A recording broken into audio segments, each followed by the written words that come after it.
So imagine you're looking at this $5 million industrial turbine. Right, massive piece of machinery. Exactly. It's encased in this thick, heavy steel, usually sitting outside at some huge manufacturing plant.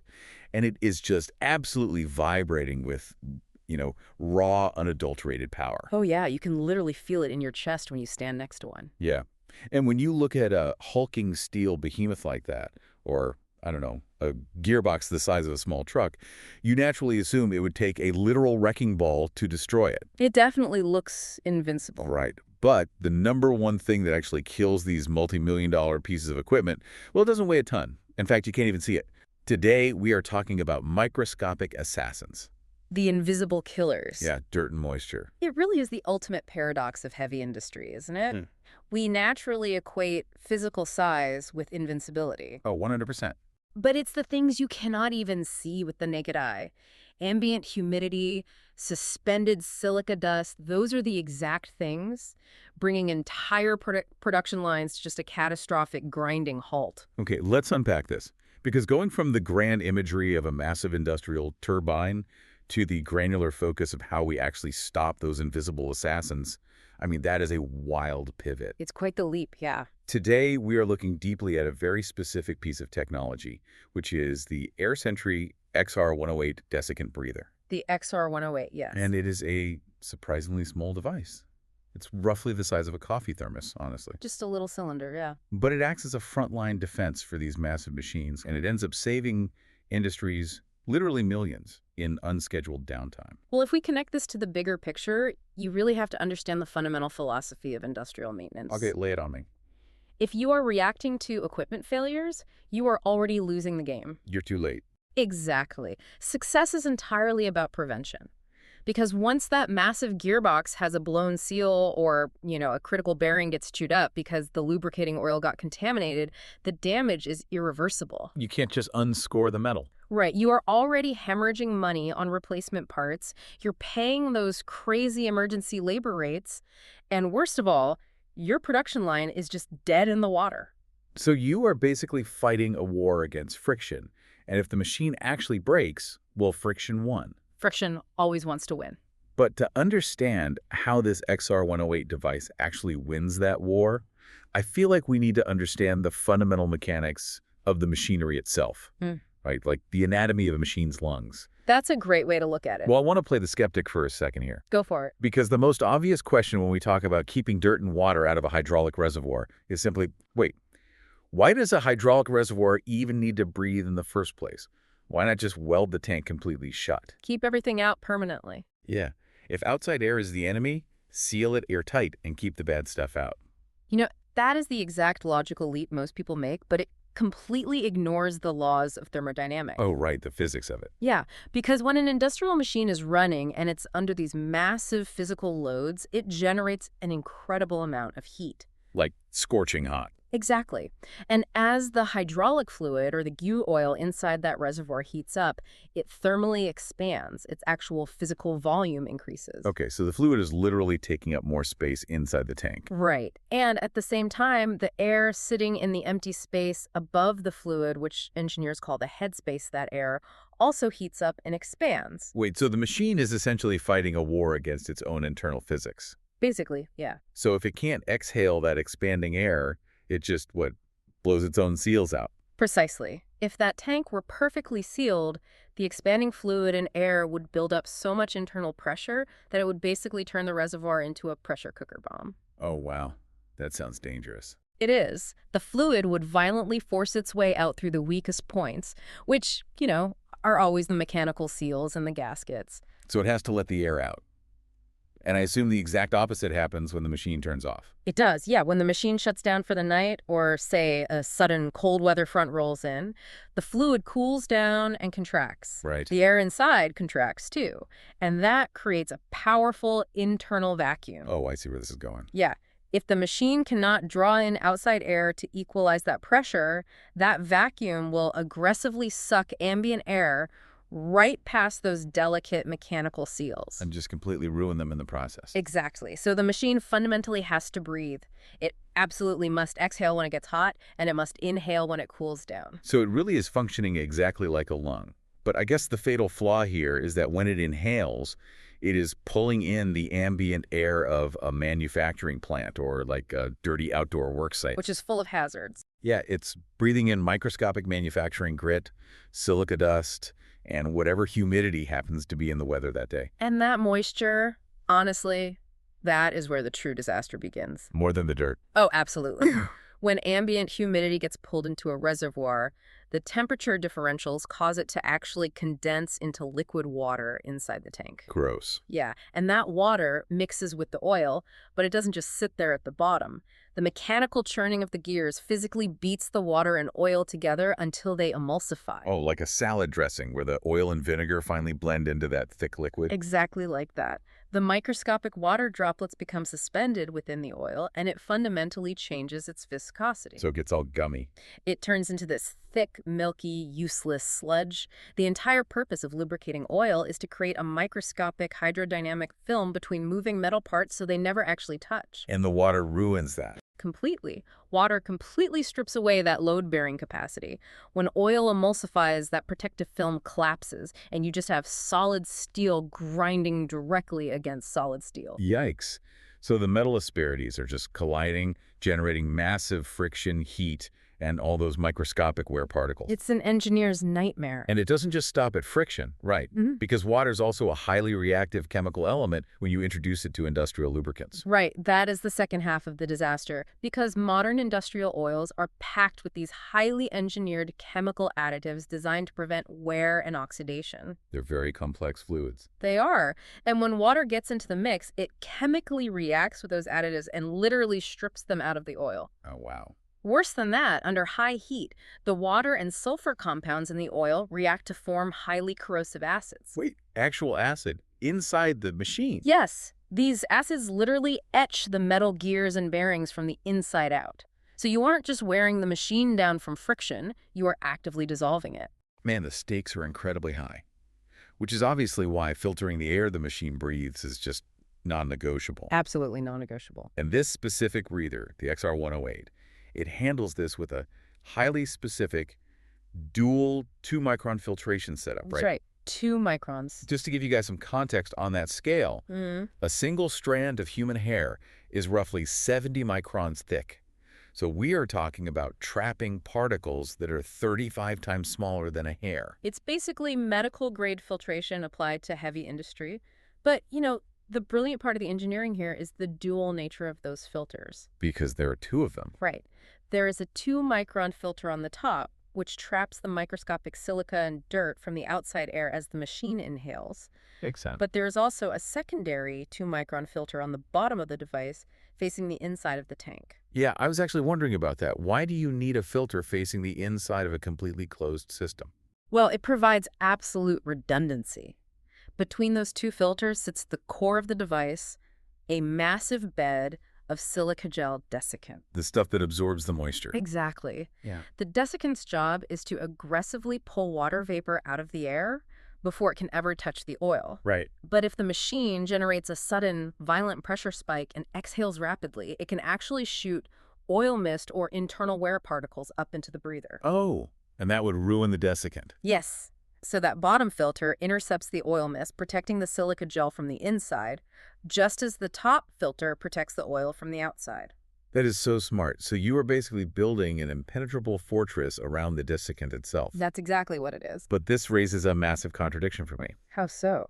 Well, when I think of 2-micron precision filtration and highly sensitive moisture absorption, I think of fragile clean rooms. I think of delicate laboratory equipment. Oh, I see where you're going. Yeah. How does something this precise survive being bolted to, like a rock crusher in a freezing quarry? Well, it survives because it was engineered to acknowledge the brutal reality of its environment. Precision in an industrial setting cannot be fragile. It just can't. Right. If you take a delicate piece of plastic and bolt it to a vibrating machine in a chemical plant, it will literally rattle itself to pieces in a matter of weeks. Yeah, the vibrations alone. So the XR-108 is built with a heavy-duty metal-reinforced base. Which is crucial, because we aren't talking about a gentle hum here. We are talking about constant aggressive vibrations that would just shear cheap plastic threads right off the mounting point. Precisely. And it has to tolerate extreme thermal shocks, too. Oh, the temperature swings. Yeah, the materials are rated to perform perfectly in temperatures plunging down to -20 degrees Fahrenheit, which is -29 Celsius, all the way up to a scorching 200 degrees Fahrenheit or 93 Celsius. That's a massive range. It is, and it's also physically compact. It stands about 14 inches tall and 5¼ inches in diameter. This is not taking up half the room. Right. That gives it a massive internal volume for the desiccant to handle high industrial flow rates, but it remains narrow enough to squeeze into incredibly tight spaces in crowded plant rooms. I mean, it really sounds like a heavy-duty armored N95 mask built specifically for a tank. That is the perfect analogy. It lets the system breathe perfectly. It blocks out all the hazards, but it is literally encased in armor. And honestly, what fascinates me most about the cap design are the dual check valves. Ooh, the check valves are perhaps the most important mechanical feature for ensuring longevity. How do they work? Well, think of a check valve like a heavily sprung door. If you have a cheap basic breather without check valves, it is essentially just an open pipe with a filter and some desiccant inside. Which means the desiccant is constantly exposed to the ambient environment, even when the machine isn't actively inhaling. Exactly. So if the wind blows or if it is just a really humid day, the ambient moisture simply drafts across the open hole. And the silica gel just soaks it up. Yes. The silica gel will indiscriminately absorb that moisture. It will exhaust its entire lifespan just drying out the weather around it, completely wasting its capacity. Wow, so it is doing work when it doesn't even need to be working. Exactly. But with those sprung doors, the check valves, the system remains entirely closed off. Until it needs to breathe. Right. The check valves remain sealed shut against the ambient environment until the machine's internal pressure or vacuum reaches a specific engineered threshold. So it takes a bit of force to open them. Only when the machine truly needs to take a breath will the force push those valves open, and the moment the pressure equalizes, they snap shut again. That is brilliant. It really is. It completely isolates the desiccant, which exponentially extends its operational life. That is such a brilliant, simple mechanical solution.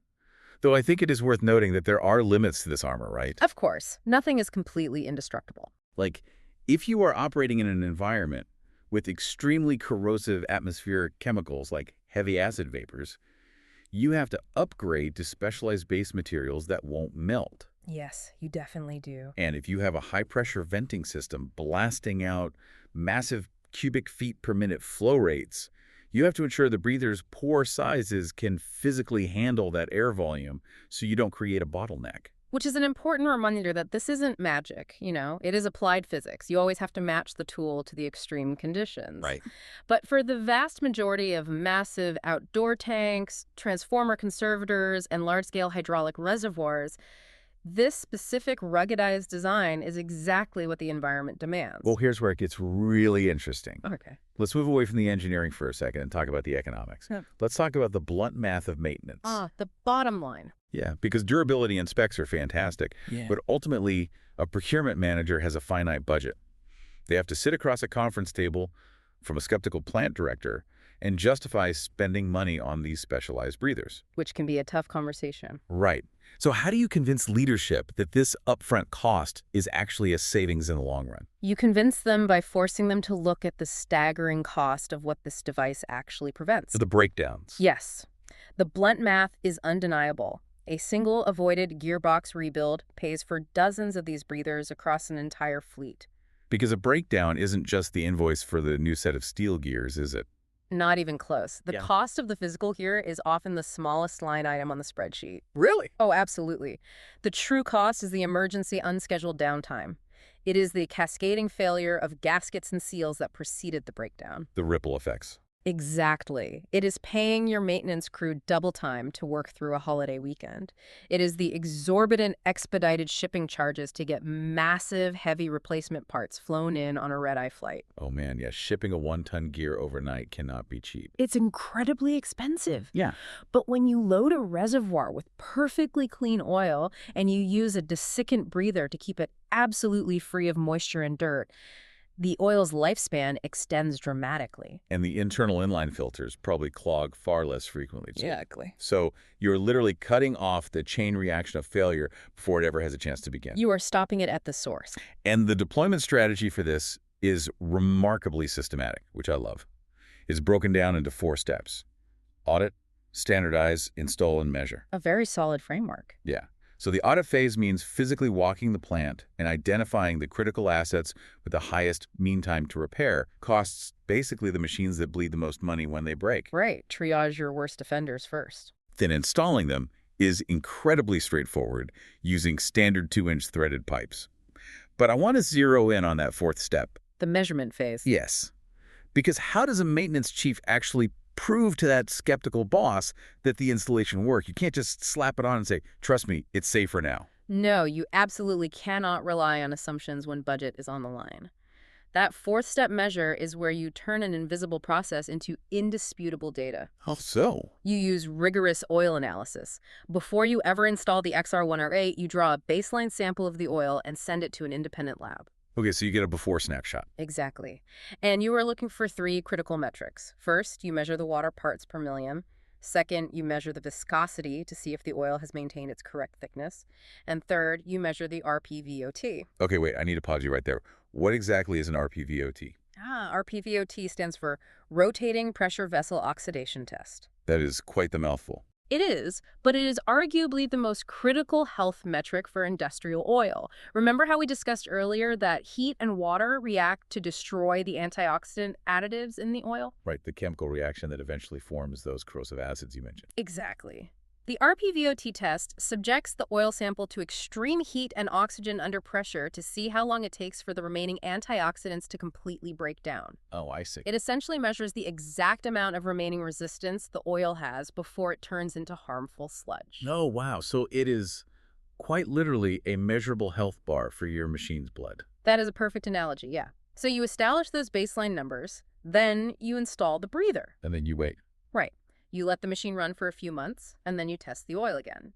And the field data consistently shows a drastic measurable reduction in water parts per million, a perfectly stabilized viscosity, and a deeply preserved RPVOT score. So you can literally just print that out. Exactly. You can physically hand your plant director a lab report that empirically proves the fluid is cleaner and healthier than it was before the installation. So you're taking this philosophical argument about prevention and turning it into an inescapable mathematical reality. Numbers don't lie. They don't. But that brings us to a massive logistical hurdle. Okay, what's that? Because proving that this device protects one specific high-risk gearbox is a great pilot program. But how do you scale that? Scaling is always the hard part. Yeah, if a plant manager tries to roll this out across an entire fleet of 500 different machines, it could easily create an absolute inventory nightmare. The logistics of scale are exactly where brilliantly engineered maintenance plans usually go to die. Sadly true.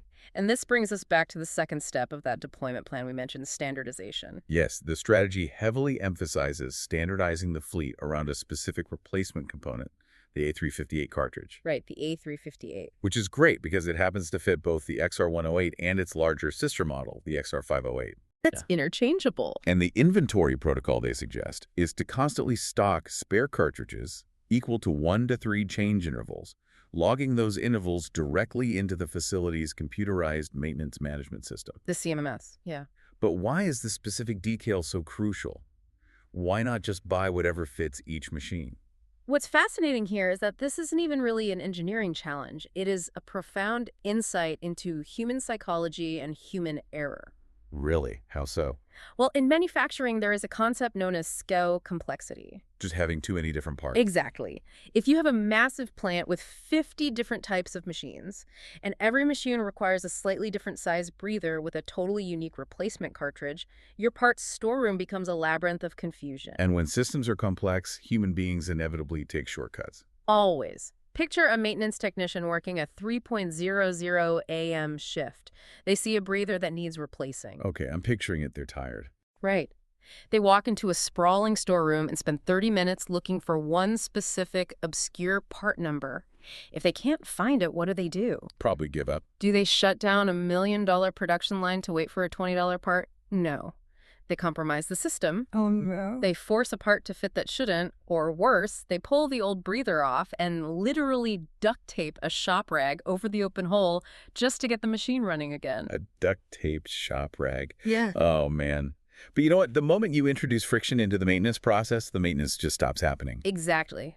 By standardizing around the XR series and that single A358 cartridge, you are completely eliminating that complexity. So they don't even have to think about it. The technician knows instantly what part to grab. The replacement is a blind, straight swap that takes 2 minutes instead of an hour. So you are turning a complex, highly specialized, bespoke maintenance task into a frictionless, repeatable habit. That's the secret to reliable maintenance. But this brings us to a really overlooked pillar of plant engineering, which is the supply chain itself. Oh, absolutely critical. Because you can have the most elegant standardization plan in the world, and you can train your techs to flawlessly swap those A358 cartridges. But if the parts don't actually arrive at the loading dock, the machine runs unprotected. Because a desiccant breather is fundamentally a consumable device. Right, it gets used up.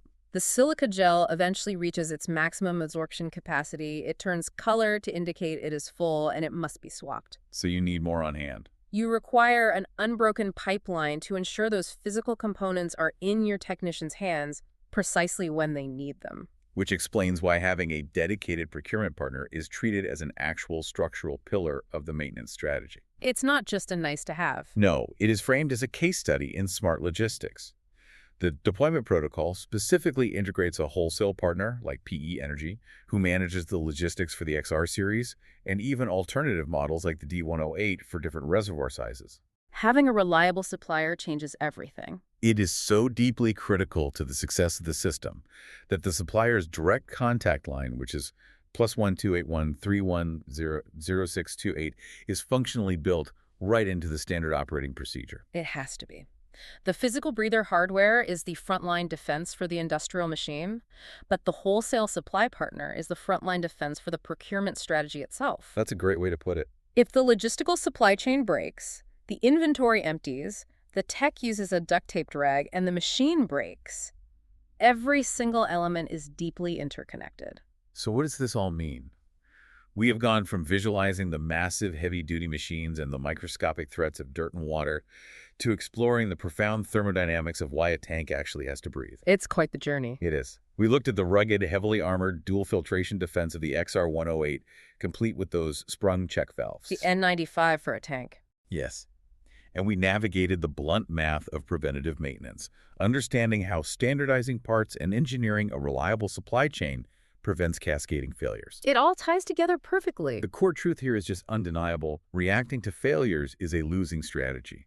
Whether you are managing a sprawling industrial plant with hundreds of critical hydraulic reservoirs, or you are just managing the systems in your own life. It is a totally universal principle.